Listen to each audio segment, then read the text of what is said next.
예루살렘 성전에서부터 시작된 바울에 대한 난동과 이런 소란은 유대 사회 내부의 문제를 넘어서 로마 정부의 천부장이 직접 개입을 하는 지경에 이르렀습니다.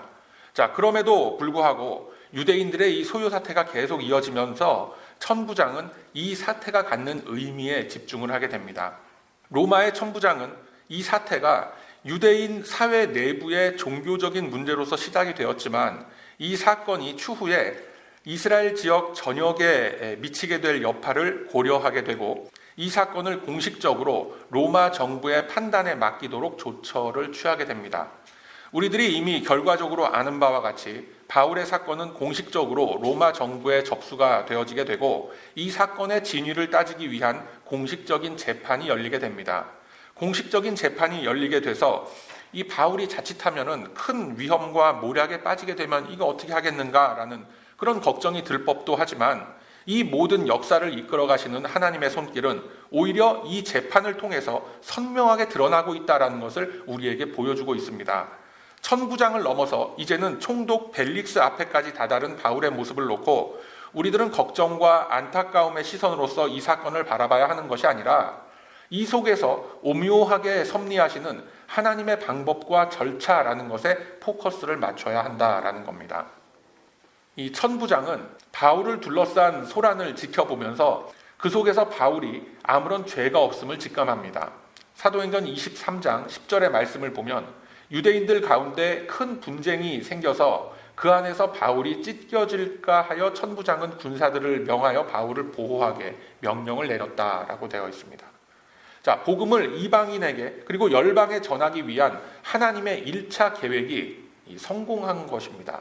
바울이 그대로 유대인들의 무리 속에서 그 아르규를 이어갔다고 한다면 그는 돌에 맞아 죽었던지 누군가로부터 암살을 당했을 것입니다.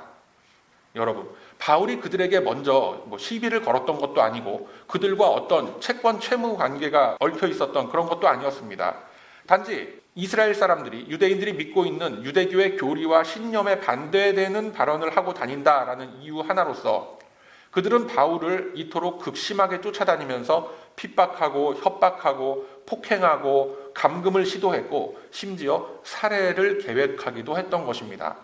여러분, 이 사람이라는 존재가 잘못된 생각이나 어떤 그릇된 고정관념이나 어떤 그 신념이 한번 딱 입력이 되게 되면 그것을 바로잡기 위해서 얼마나 오랜 시간과 다방면의 노력과 시도가 행해져야 한다라는 것을 우리가 생각해 본다면 이 유대인들이 길길이 날뛰는 것이 전혀 이해가 안 되는 일은 아닙니다. 유대인들의 입장에서는 자신들의 존재 가치와 이유가 이스라엘만이 하나님으로부터 선택된 민족이다라는 것에 있었습니다. 그리고 이 땅에서의 복과 죽음 이후의 또 다른 삶도 오직 이스라엘 백성들만이 누릴 수 있는 특권이라고 여겼던 것입니다. 그리고 실제로 그들의 역사 속에서 하나님이 이루어 주셨던 숱한 기적의 역사들과 그로 인한 자신들의 문화와 삶 속에 깊이 뿌리 내려진 유대교의 교리와 방법들을 다 부정한다라는 것은 그들에게는 받아들이기 힘든 그런 정도가 아닌 것입니다. 그 이상의 것이죠. 그들에게 있어서는 큰 민족적인 수치와 치욕을 주는 그런 일이었습니다. 자신들의 전통과 자신들의 조상들이 이어온 역사와 삶을 부정당한다라고 생각하기 때문에 그들에게는 그 내용과 가치를 반드시 지켜내야만 한다라는 당연한 결론에 다다르게끔 되는 겁니다. 우리가 일반적인 케이스를 보면 이 미국에 이민 오신 지 오래된 분들 또 그 중에서도 아메리카나이스가 좀 많이 되신 그런 분들의 경우나 또 이곳에서 태어나서 성장한 2세나 1.5세들 같은 경우에 그 일본에 대한 그런 감정이 어떻습니까? 그렇게 나쁘지만은 않다라는 것을 우리가 주변에서 많이 보게 되죠. 이민 사회 속에서 어차피 같은 동양인이고 또 소수 민족이다라는 동질감마저 있기 때문에 의외로 우리가 이웃으로서 잘 지내는 경우도 많습니다. 그런데 그 세대가 좀 위로 올라가면 다른 반응이 나타나죠. 어떤 분은 일본계 며느리나 사위는 절대로 내 눈에 흙이 들어가기 전까지는 허락할 수 없다라는 분도 제가 여러 명 이렇게 만나봤을 만큼 역사적인 인식과 감각에 있어서 많이 예민한 경우들이 많습니다. 꼭 과거사뿐만이 아니라 요즘에 일어나는 여러 시사적인 사건들만 보더라도 곱지 않은 눈길을 그쪽에 주는 일은 사실 허다합니다. 이 노골적인 어떤 역사 왜곡이 아니라 단지 일본에 대해서 조금 우호적인 뉘앙스의 그런 발언만 하더라도 아직까지는 우리 한국 사회에서 그다지 호응을 얻지 못하는 경우가 참 많이 있습니다. 자, 한일 관계만 해도 이 정도인데 고대 이스라엘 사회에서 불구대천의 원수와 같은 이 주변의 이방 민족에게 자신들만의 창조주 여호와 하나님을 전한다?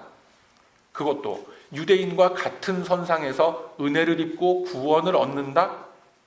유대인들에게는 천지가 뒤집어질 일인 것입니다. 유대인들이 왜 이토록 복음에 대해서 그리고 사도 바울에 대해서 길길이 날뛰고 있는지는 우리들이 이제까지 많이 다룬 그런 내용이기도 합니다. 그래서 오늘 우리들이 먼저 주목해 봐야 할 그 내용은 유대인들의 소동으로 시작된 이 재판의 의미와 내용, 그리고 그 재판을 진행하는 위치에 있는 로마 정부의 사람들이 어떻게 움직이고 있고 왜 움직이고 있는가라는 것에 이 포인트가 있다라는 것을 꼭 기억하시길 바랍니다. 우선 구체적인 등장인물과 그들의 발언, 주장을 우리가 한번 관찰해 볼 필요가 있습니다. 본문 1절의 말씀에 보면 대제사장 아나니아라는 사람이 등장을 합니다. 역사학자들에 따르면 이 인물은 당시 매우 악독한 그런 인물이었고 부정부패의 화신이라고 규정되어 있을 만큼 평판이 좋지 않은 인물이었습니다. 그는 성전에서의 제사 활동보다는 어떻게 해서든 로마 권력과 친하게 지내면서 자신의 입지와 기득권을 지키기 위해서 빈틈없이 모략과 모사에 앞장선 그런 인물로 전해지고 있습니다. 정확한 이름은 아나니오스 네베데오스라고 하는 그런 인물인데 이 사람이 대제사장이 된 과정이 아주 충격적이에요. 자신이 대제사장이 되어서 이런 권세를 막 휘두르고 싶은 그런 욕망 때문에 전임 대제사장이었던 엘리오네오스라는 대제사장을 암살을 하고 독살을 하고 그 자리에 오른 인물입니다. 그러니까 더 이상의 말이 필요 없는 악당 중에 악당인 것입니다. 그가 데리고 나타난 이 변호사라는 사람, 더둘로라는 인물 역시 두말할 나위가 없는 인물입니다. 그렇지 않습니까? 이 변호사라는 존재 자체가 자신에게 자신을 의뢰한 그 의뢰인의 입장을 철저하게 대변하는 그런 인물이지 않습니까? 3절의 말씀을 보면 이 더둘로 변호사가 어떻게 발언을 하는지 기록이 되어져 있습니다. 벨릭스 각하여, 우리가 당신을 힘입어 태평을 누리고, 그러니까 유대인이라는 걸 알 수가 있죠. 이 변호사가 이스라엘 민족이 당신의 선견으로 말미암아 여러 가지로 개선된 것을 우리가 어느 모양으로나 어느 곳에서나 크게 감사하나이다 라고 했어요. 용비 어천가의 이스라엘 버전인 것입니다.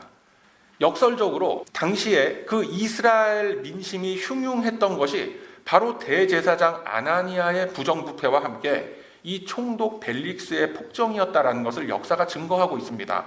그러나 대제사장 아나니아와 그의 하수인 더둘로는 이스라엘 민족의 모든 정체성과 자존심을 버려두고 단지 자신들의 이권을 지키기 위해서 5월 동주와 같은 모습을 보이고 있는 겁니다. 그리고 세 번째로 등장하는 인물이 바로 벨릭스 총독입니다. 이 벨릭스 총독은 본디오 빌라도 이후에 7번째로 부임한 총독이에요. 이 시기는, 지금 이 본문이 기록되어져 있는 시기는 빌라도가 물러나고 약 16년에서 17년의 시간이 흐른 시점입니다. 빌라도는 10년가량을 총독을 지낸 인물로서 상대적으로 매우 긴 재임 기간을 가졌었던 그런 총독이었습니다. 사실 이 본디오 빌라도가 예수님의 십자가 처형에 관여하지 않았다면 매우 안정적으로 정치를 펼친 인물로서 아주 높이 평가받을 수도 있을 뻔했던 그런 인물입니다. 왜냐하면 그 이후에 등장한 이 유대 총독들의 재임 기간이 3년이 채 안 되는 기간이었다라는 것을 감안을 하면 당시 유대 사회를 다스린다라는 것이 얼마나 힘든 일이었다라는 것을 역설적으로 반증하고 있는 것입니다. 그와 더불어서 유대 지역의 총독으로 부임했다라는 것은 로마 중앙정치로 가기 위한 어떤 수순이거나 아니면 중앙정부에서 한직으로 밀려난 사람들이 가는 자리였기 때문에 이 자리에 오는 사람들의 마음속에는 권력에 대한 그리움과 출세 욕구가 가득했었던 것입니다. 그래서 우리가 이 상황을 자세히 보면 요즘 정치도 좀 비슷합니다만 과연 이러한 사람들이 관직에 대한 어떤 소명을 가지고 이 백성을 위해서 일을 하겠습니까? 안 하겠습니까? 당연히 안 하죠. 예나 지금이나 오직 자기 자신의 입신 양명과 출세를 위해서만 그렇게 일할 뿐이죠. 거기서 조금 더 나간 사람은 그나마 자기 주변의 가족들, 주변 인맥을 위해서 아주 긁어 모으고 또 끌어 모으고 그렇게 하는 겁니다. 그럼 어떤 생각이 듭니까? 국민의 지팡이가 아니라 이거는 국민의 짐이 되는 거죠. 그래서 본문 26절 말씀에 보면 벨릭스가 바울에게 이 면회비라도 좀 더 뜯어내기 위해서 애쓰고 있는 장면이 고스란히 기록되어져 있습니다.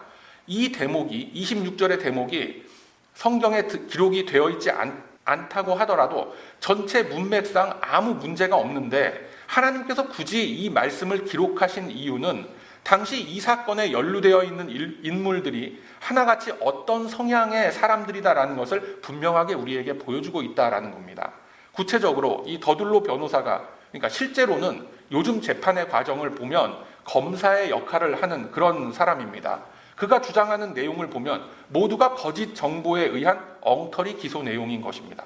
5절에 보면 이 사람이 뭐라고 하느냐면 바울은 전염병 같은 자로서 천하 곳곳에 퍼진 유대인들을 찾아다니면서 소욕해하는 자다라고 했습니다. 그리고 나사렛 이단의 우두머리라고 했고 성전을 더럽혔다라고 했습니다.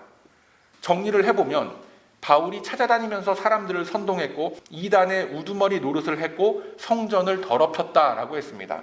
이 세 가지 기소 내용이 모두 다 사실이 아니다라는 것을 바울은 밝히고 있는 것입니다. 일단 사람들을 소욕해 했다라고 했습니다. 사람들을 선동해서 소욕해 한 것은 유대인들이지 사도 바울이 아닙니다. 유대인들이 사도 바울을 이단이라고 했지만 바울은 구약 성경에 예언된 메시아의 강림과 메시아, 즉 예수 그리스도께서 완성하신 구원의 길과 방법과 그 내용을 그들에게 설명한 것뿐입니다. 바울을 이단이라고 하는 것은 거꾸로 자신들의 무지함과 성경 연구에 대한 그런 그 게으름을 자인하는 것밖에 안 되는 것입니다.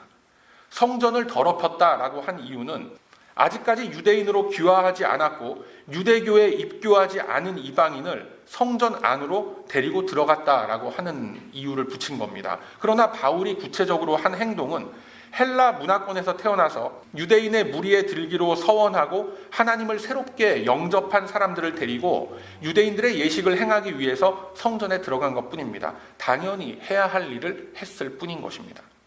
자, 이같이 유대인들의 주장은 하나같이 사실에 근거하지 않은 거짓이거나 이율 배반적인 내용이다라는 겁니다. 결국은 총독 벨릭스도 이러한 과정을 보면서 자신의 전결 권한으로서 바울을 처벌하지 못합니다. 왜? 무죄인 걸 아니까요. 그저 여론에 떠밀려서 기약 없이 바울을 구류하게 되고 바울은 결국 2년 후에 그 다음 총독인 베스도에 의해서 로마 황제의 법정에 항소하는 과정을 거치게 되는 겁니다. 그리고 실질적으로 우리가 다 알고 있는 내용이긴 합니다만 무죄 판결을 받게 되고 로마에서 복음을 전하다가 순교하는 길을 걷게 되지요. 여러분, 이 바울에게 행해진 이 같은 재판을 우리가 현대적으로 표현을 하면 유대교 측의 사주를 받은 검사가 억지로 기소해서 구속 수사가 진행되는 겁니다. 그런데 죄를 찾을래야 찾을 수가 없고 또 구속 기간 만료로 인해서 이 사람을 풀어줘야 되는데 그러자니까 반대하는 사람들의 그 입김이 너무나 강한 겁니다. 그래서 이러지도 못하고 저러지도 못하고 그냥 이런저런 이유를 둘러 붙이면서 그냥 구속 기간만 연장하고 있는 그런 셈인 것입니다. 주님은 사도행전의 말씀을 기록해 하면서 이 사도 바울의 재판 과정과 그 속에서 일어난 일들을 자세히 묘사해 놓으심으로써 이 재판이 신앙을 떠나서 논리적으로나 법적으로나 이 법리적으로 전혀 맞지 않는 엉터리 재판이다라는 것을 암시하고 있는 겁니다. 여러분, 성경 말씀은 이처럼 엉터리 여론 선동에 의한 재판을 철저하게 금하고 있습니다. 흔히 들리는 말 중에 범인 10명을 잡는 것보다 억울하게 누명 쓴 한 사람을 구하는 것이 더 중요하다라는 그런 말이 있습니다. 이 법정신을 잘 드러낸 말이기도 한데 그 근거가 뭡니까? 역시 성경입니다. 성경이 얼마나 하나님의 공평과 정의로움의 가치에 대해서 말씀하시는지는 사무엘의 아들들을 어떻게 표현했는지에 잘 드러나 있습니다. 사무엘상 8장의 말씀은 이스라엘이 하나님의 직접적인 통치라고 할 수 있는 사사 제도를 거부하고 왕정 시스템으로 변환되어가는 과정을 다루고 있습니다. 사무엘이 늙어서 그 아들들을 이스라엘의 사사로서 세우게 됩니다. 사무엘상 8장 3절의 말씀 보면 그 아들들이 그 아비의 행위를 따르지 아니하고 이익을 따라서 뇌물을 취하고 판결을 굽게 하니라 라고 했어요. 많은 이들이 말하기를 이 사건을 보면서 이스라엘이 하나님을 떠나서 왕을 세우려 한 것은 그들의 돌이킬 수 없는 큰 죄악이었다, 큰 실수였다라고 성경을 해석합니다. 맞는 말이지만, 제가 틀렸다고 그러는 거 아니에요. 맞는 말이지만 그 배경에 바로 이러한 사건이 있었다라는 것을 우리는 예리하게 지적할 수가 있어야 하는 것입니다. 이스라엘이 하나님을 떠나서 왕을 원했던 배경에는 요즘 말로 사법부패, 사법농단 이런 큰 사건이 있었던 것입니다. 하나님께서 위임하신 공평과 정의와 법질서를 지키지 않는 율사들이 있었기 때문에 장로들이 들고 일어났었던 것입니다. 후에 이 사건을 탄식하면서 하나님께 토로하는 사무엘에게 하나님이 어떻게 말씀합니까? 이 불순종하는 무리들을 내가 처단하리라, 너는 걱정하지 말아라, 이렇게 말씀합니까? 아니죠. 물론 그들의 선택을, 이스라엘의 선택을 매우 안타깝고 서운한 마음으로 표현을 하고 있지만 결국 그들에게 왕을 허락하게 하는 거예요. 그리고 이스라엘을 다스릴 왕을 하나님께서 사무엘에게 이렇게 정해주시고 또 그들에게 기름 부음의 역사가 있는 그런 은혜를 주셨던 그런 일들이 다 있었던 겁니다. 여하튼 이스라엘의 역사가 큰 변화를 맞이하게끔 된 것은 바로 이같이 사법 질서를 해치는 악한 율사들이 있었기 때문이다라는 겁니다. 하나님은 이 땅을 다스리시는 통치 방법의 하나로서 이 땅의 정부와 이 땅의 권력에게 당신의 통치권을 위임한다라고 성경은 증거하고 있습니다. 단적인 예로 이 미국의 대통령 선거 시에 또는 유럽 왕궁에서 어떤 대관식을 진행할 때 보게 되면은 다들 성경 위에 손을 올리고 선서를 하거나 성경 구절을 인용을 하면서 하나님께서 주신 권세를 국민을 위해서 사용하겠노라라는 선언을 하게 되는 것을 우리가 봅니다. 로마서 13장 3절 이하의 말씀에는 이 땅에 살아가는 모든 백성들이 각자가 속한 국가의 정부에 어떻게 따라야 한다라는 것을 말씀하시는 대선언과 같은 기준이 나옵니다. 하나님께서 위임해 주신 권세이기 때문에 그것을 거스리지 말고 또한 관원들은 선한 일에 대해서 두려움이 되어야 한다라고 했습니다.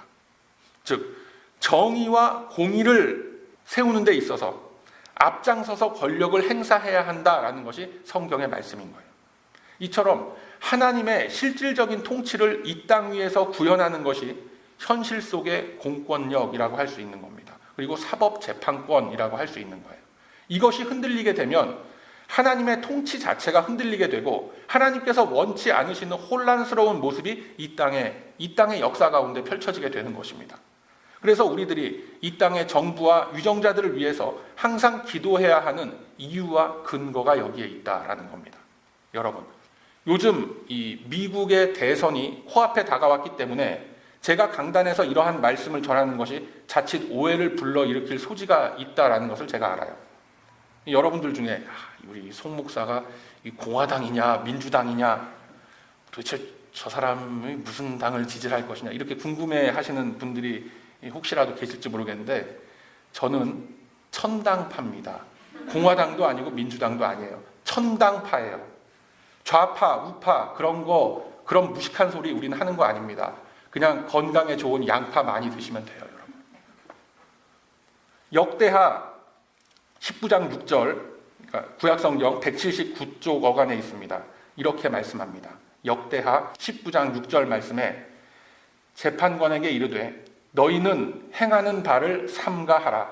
너희의 재판하는 것이 사람을 위함이 아니요 여호와를 위함이니 너희가 재판할 때에 여호와께서 너희와 함께 하실지라 라고 말씀합니다. 하나님께서 여호사밧 왕의 입을 통해서 당대 재판관들에게 주신 준엄한 말씀인 거예요. 유전무죄, 무전유죄, 이 시대가 그렇죠. 이 시대의 권력자들에게도 고스란히 적용되는 말씀인 것입니다. 잠언 18장 5절 말씀에 이렇게 되어 있습니다. 악인을 두어하는 것과 재판할 때에 의인을 억울하게 하는 것이 선하지 아니하니라 라고 말씀합니다. 이 좋은 말씀 같긴 한데 뭔가 좀 이게 선명하지 않고 두리뭉실하게 좀 그렇게 느껴지죠. 자, 그 다음에 넘어가서 잠언 24장 23절에 이렇게 말씀합니다. 이것도 지혜로운 자의 말씀이라. 재판할 때에 낯을 보아주는 것이 옳지 못하니라. 무릇 악인더러 옳다 하는 자는 백성에게 저주를 받을 것이요 국민에게 미움을 받으려니와 오직 그를 견책하는 자는 기쁨을 얻을 것이요 또 좋은 복을 받으리라 라고 말씀합니다.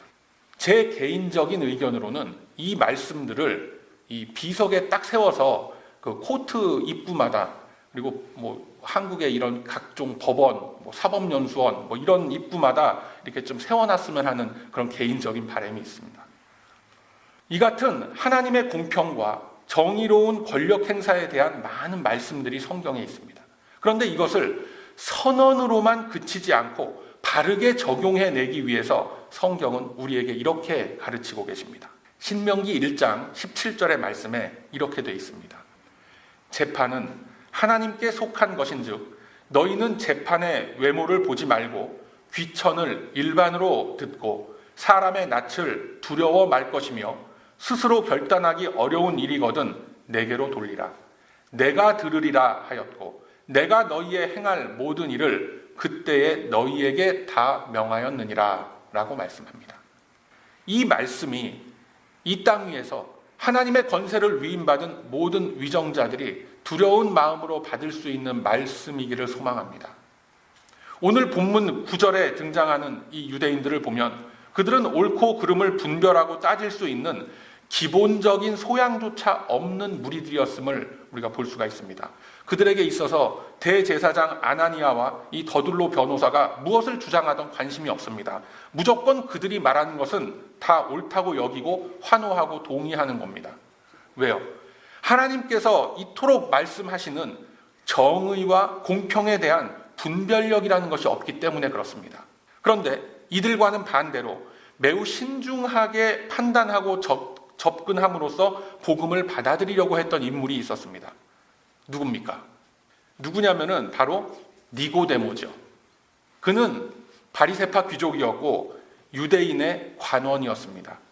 그 정도 되는 사람이 이 나사렛 출신의 보잘것없는 그 목수 청년을 찾아와서 랍비여라고 호칭을 합니다. 그는 예수님의 가르침에 영의 눈이 뜨이게 되었고 예수님의 십자가 죽음 후에 모략과 침향 섞은 것을 100여 근이나 들고 찾아오기도 했습니다. 이 요즘 개념으로 얘기하자면 장례위원으로서 참여를 한 거죠. 그 역시 의심이 들어서 예수님을 늦은 밤에 몰래 찾아와서 물었지만 그는 다른 바리새파 사람들이나 유대인들이 주장하는 것에 휩쓸리지 않았습니다. 말씀을 진지하게 받아들였고 구약 성경과 이스라엘의 역사 속에 약속된 메시아가 바로 예수님이다라는 것을 믿었던 사람입니다. 그래서 우리들이 무엇을 판단하거나 무엇을 결정할 때에 그 기준은 다름 아닌 하나님의 말씀이어야 하는 것입니다. 사람의 선입견이나 사람의 사심이 들어가게 되면 판단이 굽어지게 되고 그로써 내리게 되는 모든 결정 또한 모두 다 어긋난 결정들이 나오게 되는 것입니다. 사랑하는 우리 배단위 가족 여러분, 우리들이 인생을 살아가면서 법원에 가서 누구를 재판하거나 변호하거나 그런 일에 휘말리기는 참 쉽지 않습니다. 그런 일은 우리 주변에서 그렇게 자주 일어나는 그런 일은 아니죠. 그러나 우리들은 항상 나와 다른 사람, 나와 내 이웃을 판단하면서 마음속으로는 나도 지키지 못하는, 나도 지키지 않고 있는 율법의 굴레를 씌워놓고 비판하고 정죄하고 우리 그러지 않습니까? 앞서 말씀드린 이 세상 권력을 쥔 그런 자들의 전횡은 우리들이 당장 어떻게 할 방법이 없습니다. 그러나 최소한 이 교회 안에서조차라도 우리의 생각과 우리의 모습이 바뀌어간다면 분명히 그 영향력은 교회의 담장을 넘어서 이 사회 속으로 스며 들어가게끔 되어 있습니다. 교회는 어찌 되었건 간에 세상의 빛이 되고 소금의 역할을 감당할 수 있어야 합니다. 믿는 자들이 먼저 바뀌게 되면 이 세상은 그것을 보고 뒤따라 오게끔 되어 있는 겁니다. 이 원리가 지금까지 인류 역사를 이끌어왔던 그런 구도였습니다. 이 세상을 바꾸는 원동력은 언제나 우리 교회에서부터 시작된 겁니다. 여러분, 다음 주일이 종교개혁주일입니다. 개혁이라는 것이 거창한 것이 아닙니다. 나에게 주어진 평범한 일상 속에서 하나님의 말씀대로 살아가기 위해서 고민하고 적용해보고 부딪혀보고 도전하는 우리의 일상이 바로 개혁인 것입니다. 야고보서 4장 12절 말씀에 입법자와 재판자는 오직 하나이시니 능히 구원하기도 하시며 멸하기도 하시느니라. 너는 누구간데 이웃을 판단하느냐? 라고 말씀하는 거예요. 성도들에게 요구되어지는 판단의 기준은 오직 하나님의 말씀뿐이다라는 사실을 꼭 믿으시길 바랍니다. 우리들이 세워가야 하는 공평과 정의는 오직 하나님의 성품과 그분의 말씀 안에만 존재하는 거예요. 이 세상의 가치 질서 속에는 그런 거 없습니다, 여러분. 비슷한 개념들은 있죠. 어찌되었건 간에 이 세상도 공평, 정의로움 이런 거 외칩니다. 그러나 그들이 외치는 공평과 정의라는 것은 결국 자기 자신, 사람의 의로움을 인정받기 위한 공평과 정의라는 거예요. 즉 자기 안에 있는 양심이라는 것을, 가능성이라는 것을 최대한 증폭시키고 개발을 해서 자신의 가능성을 이렇게 끌어올려서 자신의 의를 펼쳐가는 것이 세상에서 말하는 공평과 정의의 궁극적인 목적인 것입니다. 그러나 우리 기독교에서는 이것을 인정하지 않습니다. 우리 기독교는 사람의 가능성을 인정하지 않습니다. 사람은 갓난아기서부터 나이든 노인에 이르기까지 그냥 죄인일 뿐이에요. 하나님께서 그 영혼과 인생과 그 인격 속에 개입해 주시지 않는다면 결코 그리스도의 형상 안에 있는 정의는 이룰 수가 없는 겁니다. 세상은 정의를 이루는 방법으로 눈에는 눈, 이에는 이 그렇게 얘기를 합니다. 아주 엄격하게 기계적인 중립을 이뤄야 그게 정의로운 길이다라고 이야기를 합니다. 그러나 성경은 그렇게 가르치지 않습니다. 혹시 그렇게 알고 계셨다는 분은 오늘부터 생각을 바꾸세요. 다 잊어버리시고 새롭게 입력시키세요. 눈에는 눈, 이에는 이라는 대목이 분명히 성경 말씀 속에 3군데, 4군데에 걸쳐서 기록이 되어져 있습니다. 그러나 우리 기독교는 그것을 동일한 복수의 방법이나 판단의 방법으로 사용하지 않습니다. 그것은 바로 이런 거예요. 그만큼 죄를 지으면 무섭다라는 것을 우리에게 경각심을 주기 위해서 죄를 억제하기 위해서 주어진 말씀이지 내가 입은 손해와 내가 입은 피해를 그대로 되갚으라는 것이 아닙니다. 너 어떻게 팔이 다쳤어? 그럼 저 사람 잡아다 저 왼쪽 팔 하나 잘라버려. 아니 이 이빨이 왜 흔들흔들거려? 맞았어? 저 사람 잡아다 이빨 다 뽑아버려. 그런 게 아니라는 거예요. 예수님은 마태복음 5장 38절 이하에서 말씀하시길 이 같은 율법의 내용들을 너희가 알거니와, 그러니까 이 같은 율법의 내용들이라는 게 바로 이 동형복수법이라는 눈에는 눈, 이에는 이, 이걸 말씀하시는 거예요. 이 같은 율법의 내용들을 너희가 다 알거니와 나는 너에게 이르노니 악한 자를 대적치 말라라고 예수님 말씀하십니다. 그리고 그 다음 구절에 이렇게 유명한 말씀을 남기셨죠. 마태복음 5장 38절 이하의 말씀입니다. 누구든지 너의 오른쪽 뺨을 치거든 왼편도 돌려대고 너를 송사하여 속옷을 가지려고 하는 자에게 겉옷까지도 가지게 하며 누구든지 너로 오리를 가자고 하면 그 사람과 십리를 동행을 하고 내게 구하는 자에게 주며 너에게 꾸이는 자에게 거절하지 말라라고 말씀합니다. 이것이 예수님이 말씀하신 법이며 기준이 되는 겁니다. 여러분, 이 말씀을 깊이 새기시고 각자의 처지와 각자의 상황 속에서 적용해 보시기 바랍니다. 이제는 세상을 살아가는 방법을 바꿔보시기 바랍니다. 왜 요즘 우리의 인생이 뭐 100세의 인생, 100세 시대 이렇게 됐는지 아십니까, 여러분?